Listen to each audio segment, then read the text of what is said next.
నమస్కారం. యువభారత్ టీవీ వీక్షకులకు స్వాగతం. నేను మీ భానుప్రకాష్.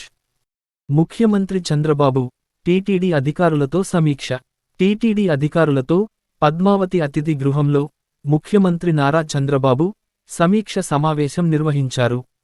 సమీక్షకు దేవాదాయ శాఖ మంత్రి Anam Ramanarayana Reddy, TTD EO, TTD అదనపు ఈవో, వివిధ విభాగాల అధికారులు హాజరయ్యారు. తిరుమల పవిత్రత, నమ్మకం కాపాడేలా ఇక్కడ ప్రతి ఒక్కరూ పనిచేయాలని సూచించారు.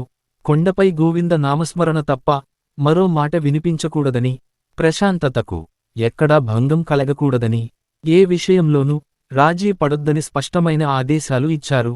భవిష్యత్ నీటి అవసరాలకు తగ్గట్లు నీటి లభ్యత ఉండేలా ముందస్తు ప్రణాళిక చాలా అవసరం అని పేర్కొన్నారు.